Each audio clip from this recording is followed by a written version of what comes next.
Вятърът виеше през безплодните земи, докато Джеб Карвър яздеше през нощта, конят му беше изтощен, а костите му болезнени. Пустинята се простираше безкрайно във всички посоки, но когато часовникът удари полунощ, пред него се появи невъзможна постройка.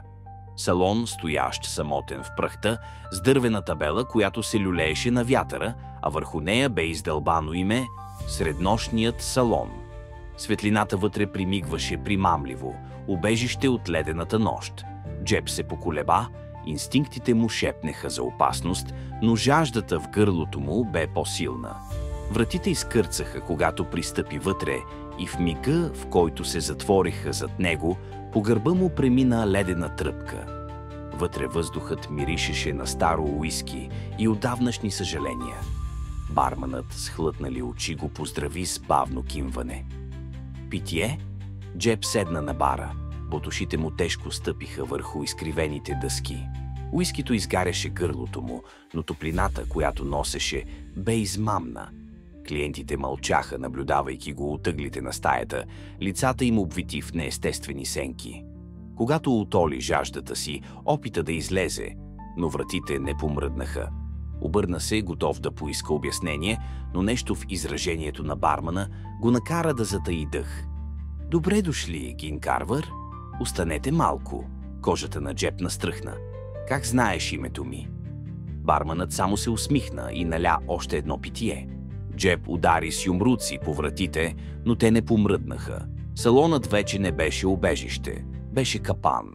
Когато се обърна, клиентите изглеждаха по-близо, силуетите им по-неясни.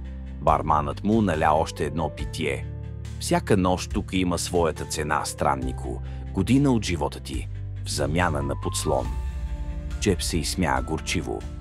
„А ако откажа да остана?“ Барманът само се ухили.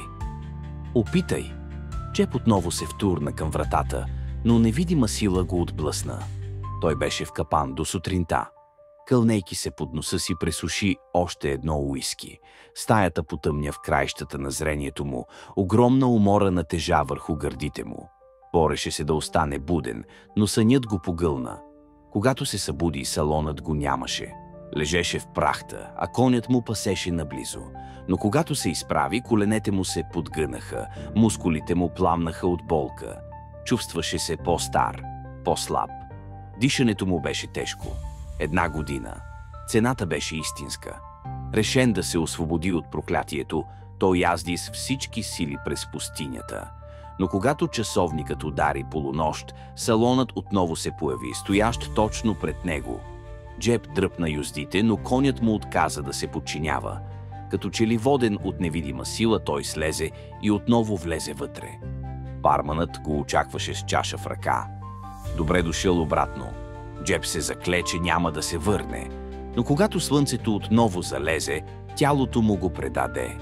В мига, в който часовникът удари полунощ, салонът се появи отново, стоящ точно пред него.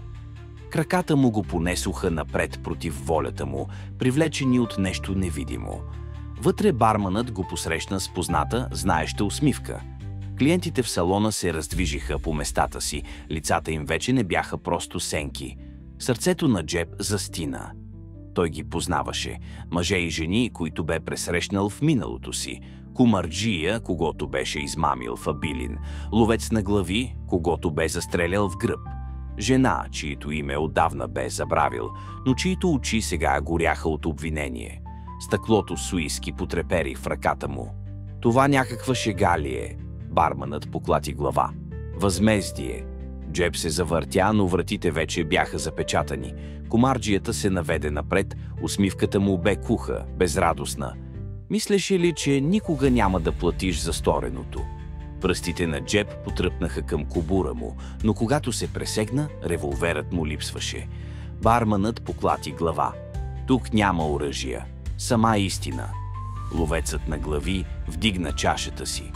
„Да пием за това.“ Джеб не спа онази нощ. Призрачните клиенти шепнеха помежду си, но гласовете им се смесваха с спомените в главата му. Видя лицето на комарджията, окървавено след сбиване. Спомни си последния дъх на ловеца на глави. А жената беше я изоставил, нали? Беше я оставил да умре. На следващата нощ той остаря отново.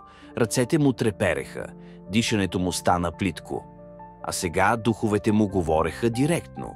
Гласовете им се преплитаха с собствените му спомени, изкривяваха ги, изопачаваха ги, докато вече не знаеше кое е истинско.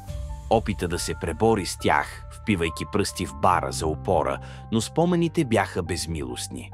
Комарджията се наведе по-близо, гласът му шептеше като шум от разлиствани стари хартии. Взе всичко от мен, Джеб. Парите ми, гордостта ми, захвърли ме в калта да гния. И сега виж се. Ловецът на глави се изправи над него, очите му бездънни ями на мрак. Никога не даде на човек честен шанс. Винаги куршум в гърба, винаги пътят на страхливеца. Но най-ужасен беше гласът на жената. Шепот, лек като вятъра. Остави ме, Джеб. Остави ме сама в студа. Виках името ти. Чаках те, но ти не се върна. Джеб притисна ръце към ушите си, но гласовете вече не бяха отвън. Бяха в него. Тежестта на греховете му го притисна, задушаваше го. А отвън пустинният вятър виеше, носейки със себе си шепота на мъртвите. Той опита всичко. Язди надалеч, но салонът винаги го намираше. Опита се да не влиза, но когато полунощ удари, тялото му го предаде. Опита се да се бие с тях, но куршумите му минаваха през празния въздух. Духовете го бяха вързали за това място, а с всяка нощ той губеше още 1 година от живота си. Барманът го наблюдаваше с познатата си, знаеща усмивка. «Можеш да си тръгнеш, Джеб», каза една нощ, наливайки още 1 чаша. «Ако признаеш...» «Да призная...» изплю Джеб думите. «Да призная какво?» Духовете отговориха в един глас. «Истината». Джеб плачеше, докато говореше. Призна всеки грях, всяко предателство. Говори за алчността си, за страха си, за егоизма си. С всяко признание духовете кимаха, а образите им се разпадаха на мъгливи сенки, изчезвайки. Но една остана – жената. Тя пристъпи напред, призрачната й фигура трептеше в приглушената светлина на фенерите. «Дори не помниш името ми, нали?» – прошепна тя. Джеб отвори уста, но нищо не излезе. Истината беше като нож в корема. Беше убивал мъже. Беше лъгал, крал. Но да забрави нея? Това беше най-големият грях от всички. Лицето й се изкриви от тъга. «Тогава не можеш да си тръгнеш». Джеб изкрещя, протегна ръце към нея, но тя се разпадна във въздуха. Барманът наля още 1 чаша и я плъзна по плота. «Трябваше да си спомниш». Джеб никога не си тръгна. Тежестта на годините го притискаше, превръщайки някогашното му силно тяло в изнемощяла сянка. Ръцете, които някога теглеха оръжието по-бързо от всеки престъпник на запад, сега трепереха върху дървения плот на бара. Той вече не броеше годините. Понятието за време бе загубило смисъл в салона. Беше ли минало десетилетие или век? Не можеше да каже. Единствената сигурност беше полунощ, когато нови души пристигаха, а цикълът започваше от начало. Всяка нощ вратите се разтваряха. Влизаха мъже и жени от всякакъв вид, някои отчаяни, други изтощени, всички търсещи убежище от безмилостната пустиня. Джеб ги наблюдаваше така, както някога бяха наблюдавали него. Виждаше как ръцете им нервно потръпваха, как очите им шареха към изхода. Познаваше паниката, която щеше да ги обземе, когато разберат, че не могат да си тръгнат. Отначало се опитваше да ги предупреди. Когато първите изгубени странници пристигнаха, той им прошепна: «Върнете се, докато още можете».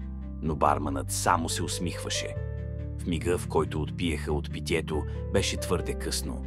Тежестта на салона, неговото проклятие ги обгръщаше. Сега Джеб не говореше. Нямаше смисъл.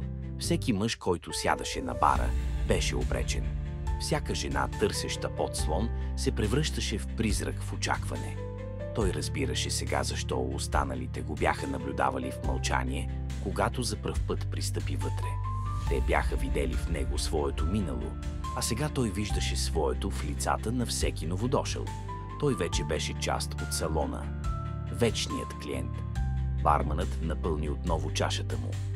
Джеб се загледа в кехлибарената течност. Единственото нещо в това прокълнато място, което все още имаше цвят.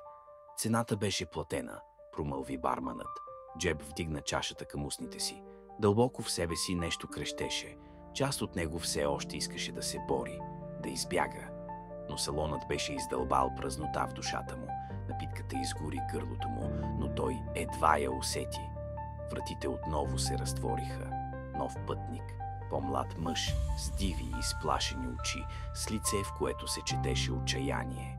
Джеб се обърна и срещна погледа му. Видя отражението на самия себе си. Добре дошъл в среднощния салон, каза Джеб. Гласът му беше празен. Остани малко. И цикълът продължи.